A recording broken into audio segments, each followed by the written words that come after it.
자, 이번 강의는 여교서와 동랑리 전투에 관한 내용이 되겠습니다. 자, 여교서와 동랑리 전투는 전쟁 초기 국군의 통쾌한 승리 분야인데요. 그 전투는 대략 보시는 바와 같이 동랑리 전투, 화령장 전투를 들 수 있습니다. 그래서 이번 시간에는 동랑리 전투를 알아보고요. 다음 강의에는 화령장 전투를 알아보도록 할 겁니다. 자, 이 참고 자료는 육군 군사연구소 발행 6.25 전쟁이고요. 저는 신안대학교 사이버드론버 군사학과 형성우 교수입니다. 26사단장을 역임한 바 있습니다. 자, 여기서와 동랑리 전투 이렇게 보시면은 지역적으로 보시는 바와 같고요. 요도에서 우측에 보면은 전장과 여교사네. 요것은 이제 그 여교사의 그 애국 정신을 기리기 위해서 국방부에서 영화로 상영한 내용이 되고요. 아래 부분은 이렇게 여교사가 국군한테 이렇게 신고를 하는 내용을 묘사한 내용이 되겠습니다. 자, 여교사와 동랑리 전투. 이 전투는 50년 7월 5일부터 7월 8일까지 육사단 7년대 2대대가 동락초등학교에 북한군이 주둔해 있다는 여교사의 신고를 받고 이 기습을 통해 북한군 1개 연대를 섬멸한 전투입니다. 자, 세부적으로 살펴볼까요? 네. 자, 큰 그림에서 북한군이 6월 25일 남침한 이후 파죽지세로 남하를 하게 됩니다. 그래서 이제 3일 만에, 그러니까 6월 28일에 서울을 점령을 하고 7월 3일에는 한강 방어선을 돌파하게 되고요. 7월 5일에 결국은 이제 충북 음성 일대까지 진출하게 됩니다. 전번 강의에서 제가 한강 도하작전을 7일 1일 새벽에 실시를 했다고 했잖아요. 그 위에 3일 만에 한강 방어선이 돌파된 거고요. 또 2일 만에 이 충북 음성 일대까지 이렇게 진출이 되는 것이죠. 북한군이. 자, 그때 그럼 국군은 어때 했냐? 국군은 춘천 6사단을 제외한 전 지역에서 연전연패를 했죠. 계속 패해서 이렇게 지연전을 및 후퇴를 이렇게 하고 있었던 것이죠. 그 와중에 이제 부대를 개편을 하게 됩니다. 그래서 이제 우리 국군 1군단을 창설하게 되고요. 그래서 7월 5일에 수도사단, 1사단, 2사단을 이렇게 편제로 이하 부대로 해서 1군단을 창설하고 2군단은 7월 15일에 6사단, 8사단을 해서 2군단을 창설하게 된 것이죠. 네. 자, 그래서 이제 이 북한군 2군단은 그러면 어떻게 전투를 진행했는가? 이 동랑리 전투가 일어나기 전에 큰 그림입니다. 그래서 보시면은 2군단이 중부 지역으로 신속히 남하를 하게 되는 것이죠. 자, 보라색을 보실까요? 보라색을 보시면 진천방면 2사단인데요. 진천방면으로 2사단은 이렇게 쭉 보시는 바와 같이 이렇게 남하를 하고요. 음성방면으로는 15사단. 15사단 보시면요. 15사단이 이렇게 홍천에서 이렇게 해서 이천, 장원, 음성 방향으로 이렇게 공격을 남하를 하는 것이고요. 뭐 이때는 신속히 남하한다고 보면 되겠죠. 이제 녹색은 충주방면으로는 1사단이 이렇게 좀 1사단이 쭉 충주 방향으로 이렇게 남하를 하는 상황이고요.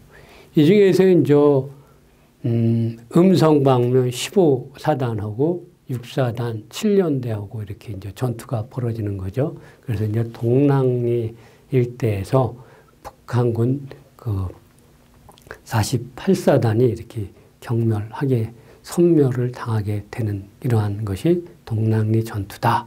이렇게 보시면 됩니다. 큰 그림을 알아봤고요. 세부적으로 살펴보겠습니다. 자, 북한군 15사단은 이제 15사단 얘기입니다. 여주, 장원, 보은 방향으로 공격을 하게 됩니다. 그래서 북한군은 일제대로 45연대와 48연대를 여주, 장원, 음성 방향으로 공격을 하고요. 이어서 이제된 50년대가 음성에서 이 45, 48년대를 초월해서 보은으로 이렇게 공격을 하게 되는 것이죠. 자, 이때 국군 육사단은 이제 음성 일대에서 연대별로 책임 지역을 방어하고 있는 것이죠. 그래서 2연대는 충주 일대에서, 7연대는 정원 일대에서, 19연대는 이천 일대에서 이렇게 책임 지역을 방어하고 있었던 것이고요. 자, 이 중 육사단 7연대 2대대는 장원으로 진출 중 여교사로부터 신고를 접수를 하게 되는 것이죠. 그때 이제 동락 초등학교 교사 김재옥 여사로부터 북한군이 지금 학교 운동장에 집결하고 있다. 이런 상황을 이제 신고를 한 것이죠. 네. 자, 그러면은 그 작전이 이루어진 그 작전 환경은 어떠했는가를 이렇게 살펴보도록 하겠습니다.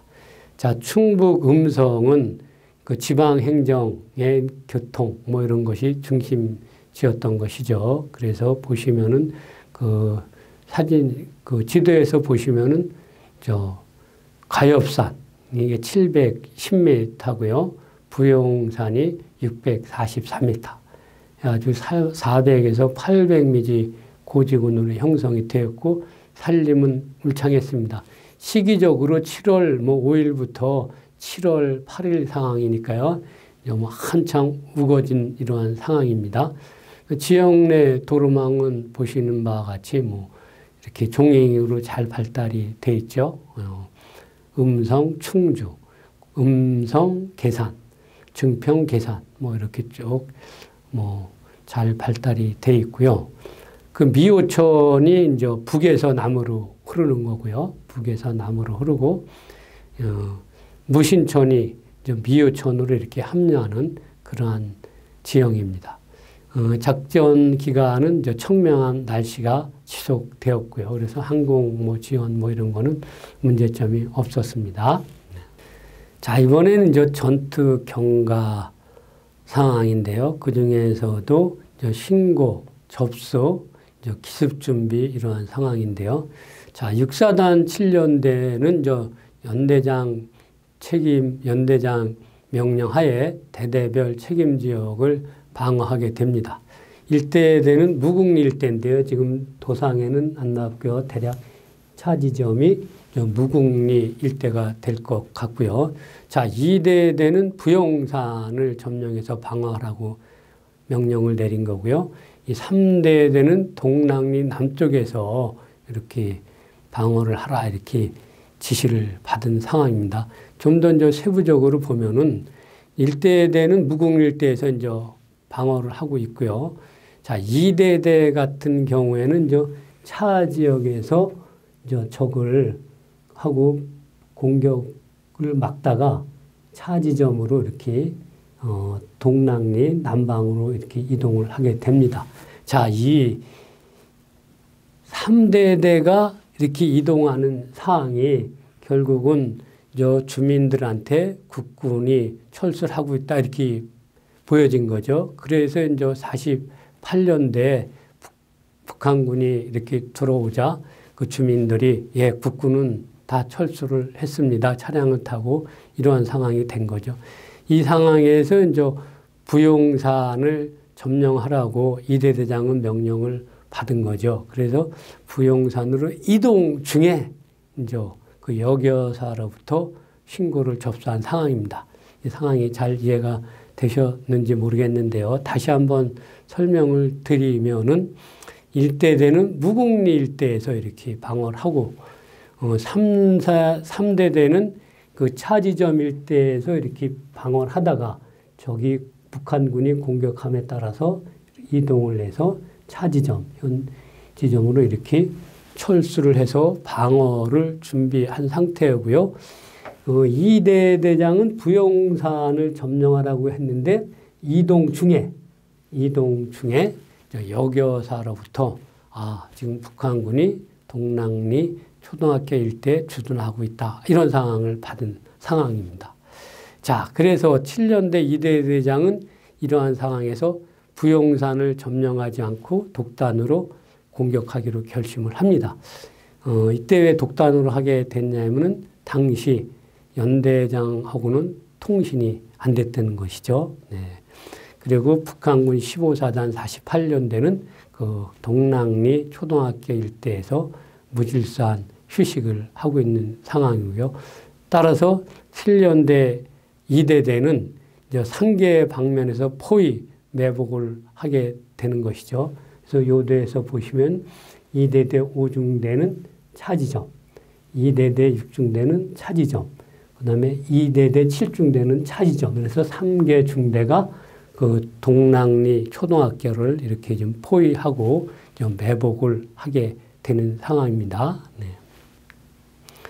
자, 이때 이제 그 2대대 6중대장 윤수영 소위의 증언을 한번 살펴볼게요. 그래서 대대장이 가리키는 곳을 보니 그곳은 어젯밤 적과 조우했던 마을인데 북한군들이 경계병도 없이 바글거리고 있었으며 학교 교정에는 10여 문의 야포가 포구를 충주로 향하여 방열되어 있었고, 충주로 공격을 하게 되겠죠. 그쪽으로 방열되어 있으니까 이 북한군들은 총기를 운동장에 사청시켜 놓고 식사 준비와 휴식을 취하고 있었다. 좌측에 보시는 그림이 그러한 모습을 이렇게 나타낸 거고요. 그 노상에는 그들이 이제 장갑차가 있으니까 장갑차는 그냥 노상에 쭉 일렬로 이렇게 쫙 세워놓고 있었던 것이죠. 그러니까 각종 차량 수십 대가 세워져 있었다. 이런 상황이죠. 그래서 이제 그 대대장한테 지시를 받고 그렇게 보니까 그러한 모습이 윤소영 소위 눈에 들어왔다는 것이죠. 그 상황을 좀 부가적으로 이렇게 설명드렸습니다. 자, 육사단 7년대 2대 대장 김성주 소령입니다. 자, 여기서 좀 소령이 좀 젊긴 젊습니다만 이게 고민하는 모습을 묘사한 건데요. 뭐 여러분들도 고민하는 모습처럼 보이나요? 그 김정수 소령의 증언입니다.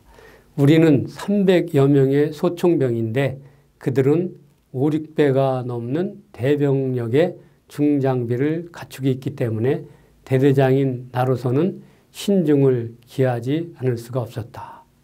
그렇죠. 신중을 구해야죠. 이유를 볼까요?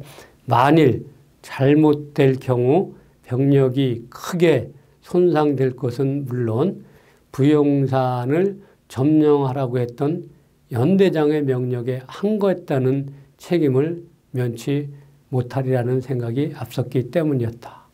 자, 이거 이 제복을 입고 있는 군이라면은 이 명령에 대한 복종의 의무가 있잖아요. 자, 얼마나 고민됐겠습니까? 여하간 김정수 소령은 여기서 공격하기로 결심을 하게 됐습니다. 네. 그것이 결국은 중요한 승리 요인으로 작용했던 것이죠. 자, 그래서 이제 공격하기로 결심을 해서 이제 전투 경과는 기습을 하고 잔적 소탕을 하게 되는 그러한 국면입니다. 자, 보시면은 7년대 2대대는 7월 6일 17시, 그러니까 저녁에 이제 기습을 개시를 합니다.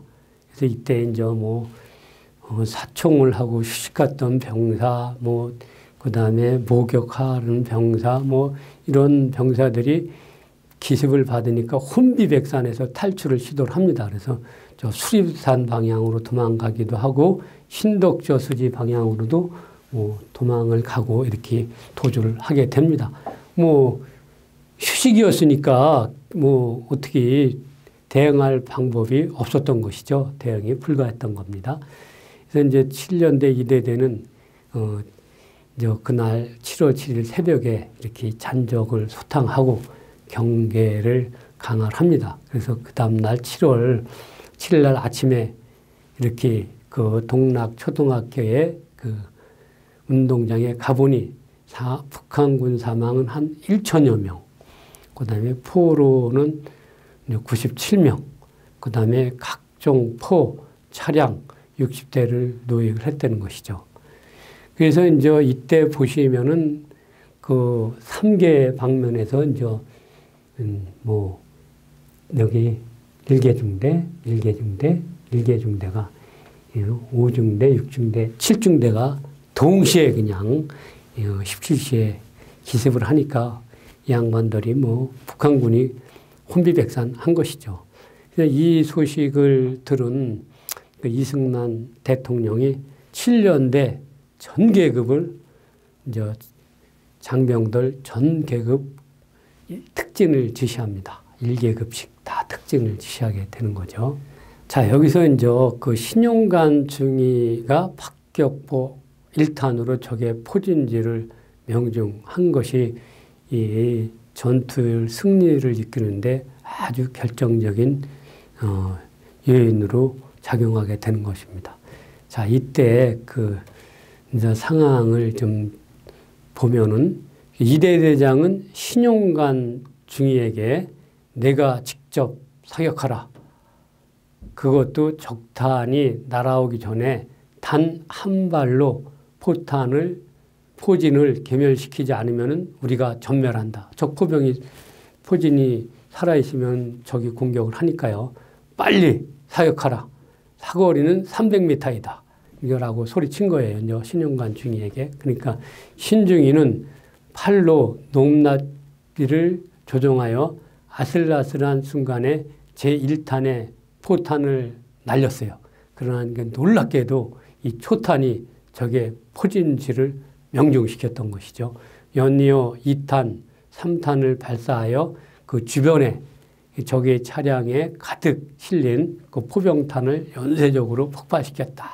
이렇게 되어 있습니다. 그래서 결국은 포진지하고 주변에 탄약을 적재한 차량이 동시에 일거에 날아가게 된 것이죠.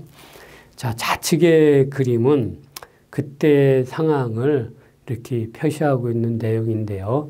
여러분들이 기회가 되시면은 그 동락 초교를 이렇게 한번 현지 답사를 하시면은 이 그림을 그대로 볼 수가 있고, 지금 박격포 발사 지점 보이시지 않습니까? 거기도 그대로 저 모형이 그대로 재현되어 있습니다. 그 저런 모습이 조형물로 재현이 되어 있는데요. 여기 있는 교수도 저 지역을 한 2주 전에 답사를 했어요. 2주 전에 답사를 했는데, 참 그 지형이 이제 아늑하고 좀 이렇게 휴식하기에 좋은 그러한 지점이더라고요. 여하간 여기서 이 신용관 중에 박격포 1탄이 적의 포진지를 명중한 것이 이것이 사실은 이 동락 전투의 승패를 가름했던 것이죠.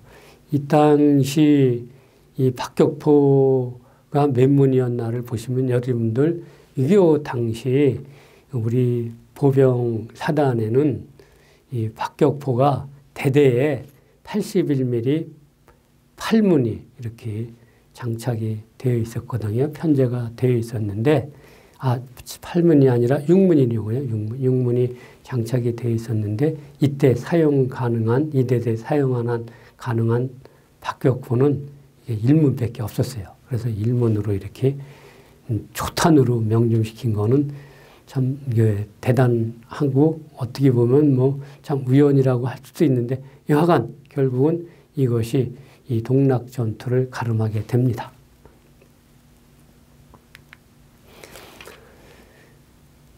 자, 육사단 7년대 2대 대장 김종수 소령의 증언입니다. 기습 공격을 한 다음 날인 7월 7일 새벽 초등학교에 도착해 보니 적들의 시체는 천여 구를 헤아렸고 장비는 그들이 가졌던 대부분을 노획하였는데 그 중요한 것은 122mm 곡사포 6문, 76mm 곡사포 8문, 중기관총 41정, 소화기 등 2,000여 정, 장갑차 10대, 사이드카 20대, 지프차 20대, 차량 40대 등 통신장비였다.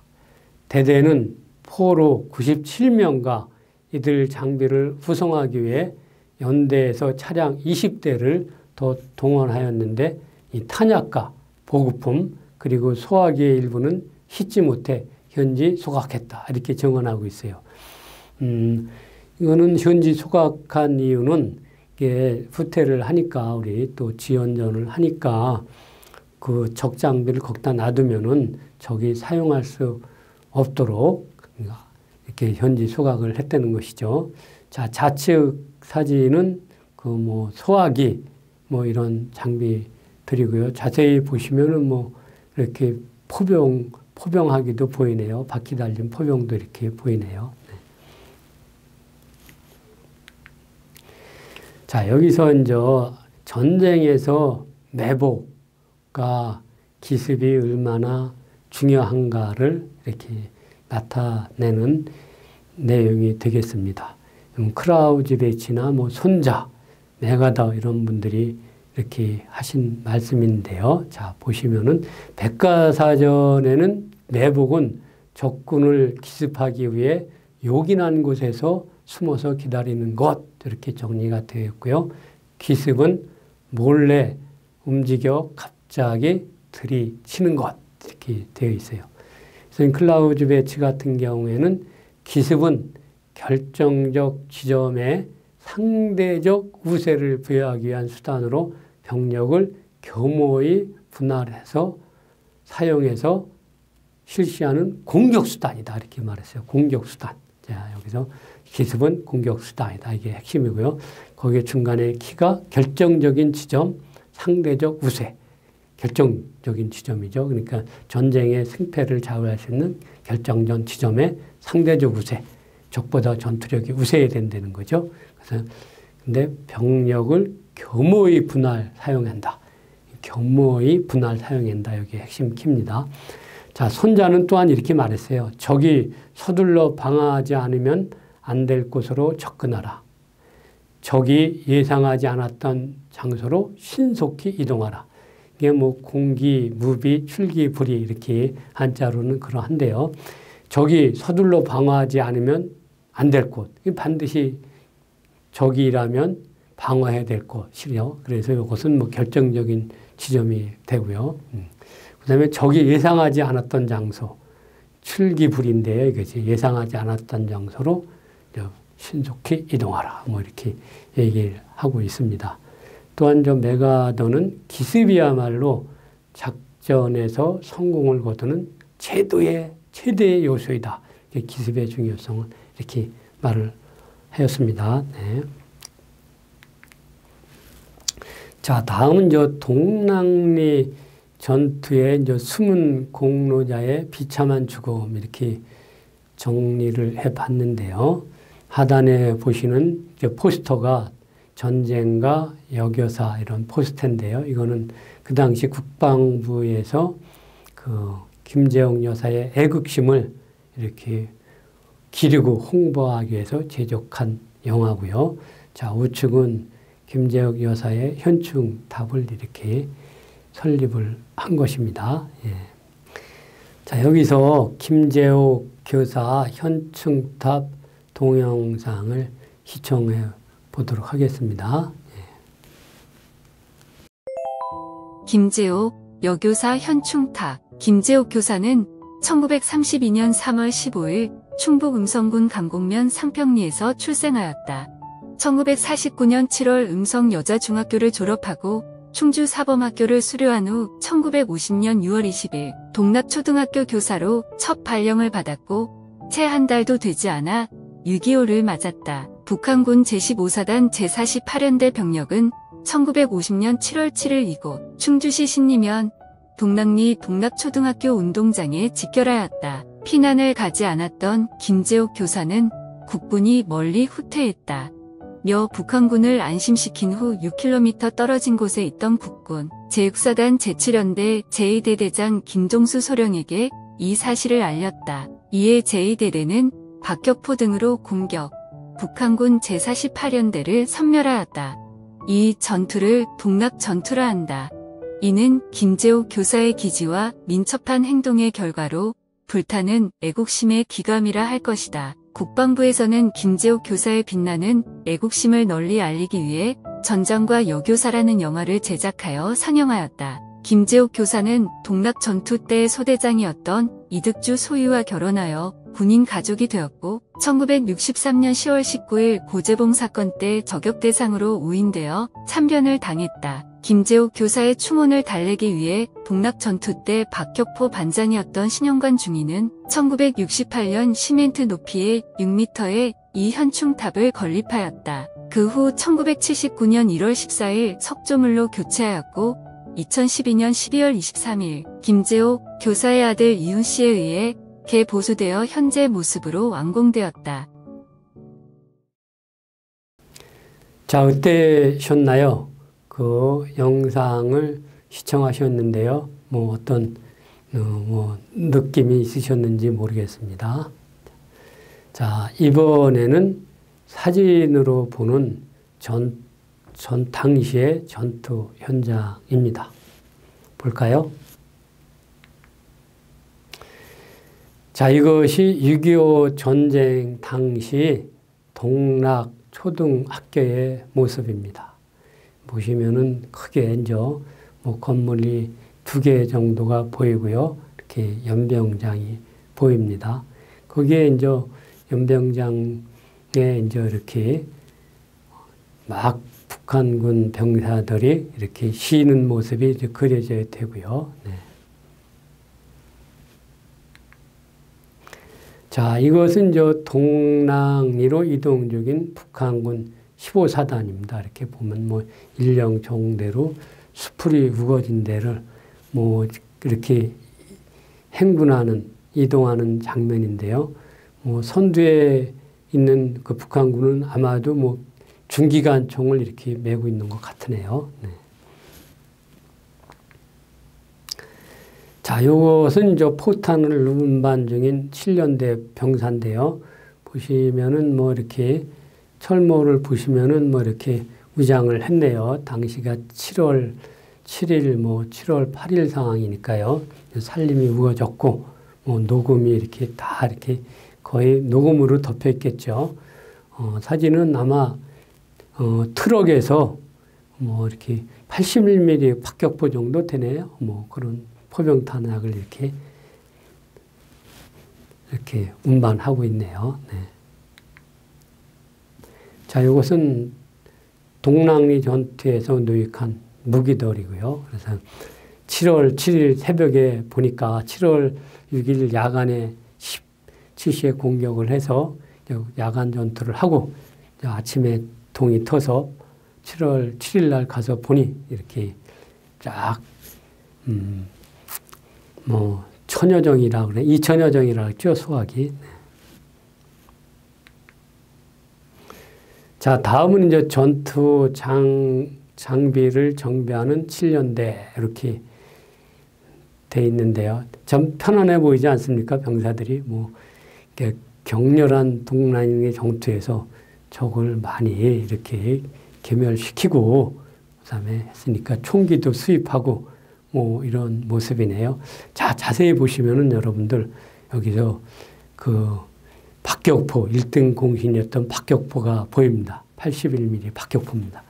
그 아까 말씀드린 대로 그 대대 박격포 소대에 81mm 6문이 장착되어 편제되어 있었는데 그 당시 한 문만이 사용 가능했습니다. 그 동락리 전투에는 1등 공신입니다. 네.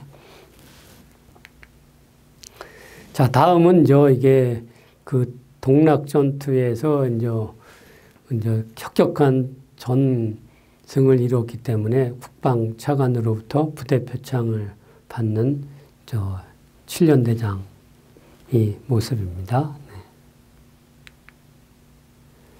자, 동락 전승비 여기 이렇게 했는데 아래는 동락리 전투 전승비 이렇게 돼 있는데요. 자, 우리 전사에는 이렇게 동락리 전투라고 이렇게 적혀져 있어요. 그러나 이제 동락 이렇게 전승비로 최근에는 이렇게 많이 쓰고 있습니다. 자, 요것은 이제 혹시 여러분들이 현지영을 답사할 때 보시면은 요 그림이 그대로 거기에 그 현지 장소에 재현이 되어 있습니다. 이렇게 조각상도 저렇게 설치가 되어 있고요. 그래서 저러한 그림도 그대로 설치가 되어 있습니다. 그래서 여기서 이 박격포 신용관 중에 초탄이 북한군의 그 동락 초등학교에 이렇게 방열되어 있던 포진지를 일거에 이렇게 개멸시킨 이러한 내용을 이렇게 재현해 놓은 그러한 모형도가 되겠습니다. 개념도죠. 네. 자, 이 평가 및 교훈입니다. 이 동락리 전투는 이게 상당히 중요한 전투인데요. 왜냐하면은 지금까지 계속 6월 25일 기습 이렇게 남침을 당한 후 계속 지연전 연전 연패하다 보니까 우리 국군이 전쟁 초기에 완전히 사기가 바닥이었죠. 그런 상태에서 이 동락리 전투가 일개연대를 경멸했다는 그러한 승전보가 정해지자 이 국군들한테도 자신감을 회복하게 되는 것이고 실망한 국민도 이제 우리도 이제 국군도 싸울 수 있겠다. 이러한 내용으로 사기 충천하게 되는 겁니다. 육사단 7년대 승리원을 이렇게 좀 살펴보면요. 크게 이렇게 세 가지로 정리를 해 봤는데요. 첫 번째는 여교사의 신고죠. 여교사 신고가 적절하게 그 지휘관한테 대대장한테 갔던 것이고요. 이제 대대장의 독단활용의 지휘관 판단인데요. 참 이게 부분은 저도 군 생활을 했지만 참 상관의 명령을 불복하고 자기가 다른 어떠한 계획을 수립해서 이렇게 그것을 채택한다는 것은 결코 쉽지 않습니다. 그럼에도 불구하고 이 대대장은 거기서 독단 활용 공격을 결심해서 결국은 이러한 성과를 전승을 이루었다는 것이죠. 이것이 가장 큰 요인일 겁니다. 아마도 제가 앞그림에서 그 고민하는 모습을 그때는 소령도 젊었으니까요. 그때 대대장이 젊은 모습으로 고민한 모습을 표현했는데 저라면은 아마도 더 고민해가지고 주름이 한 몇 개 생겼을 겁니다. 네.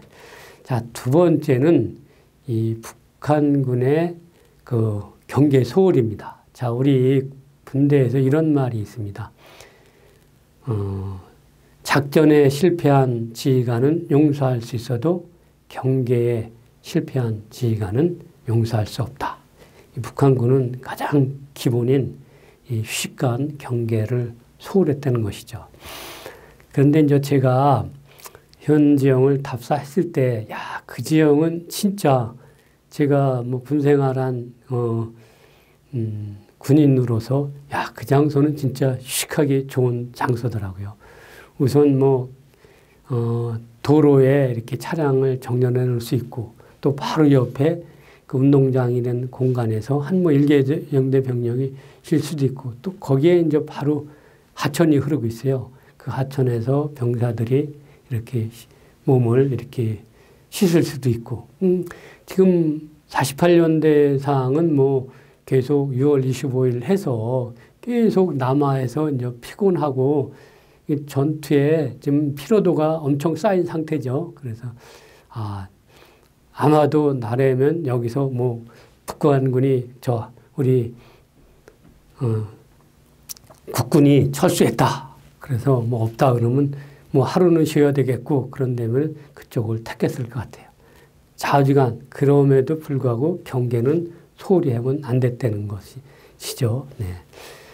세 번째는 기습의 효과로 열세한 전투력을 극복했다. 그러니까 일개 연대 병력을 일개 대대가 이렇게 경멸한 거잖아요. 그래서 아까 말씀대로 이 기습은 아주 효과적인 공격 수단이다.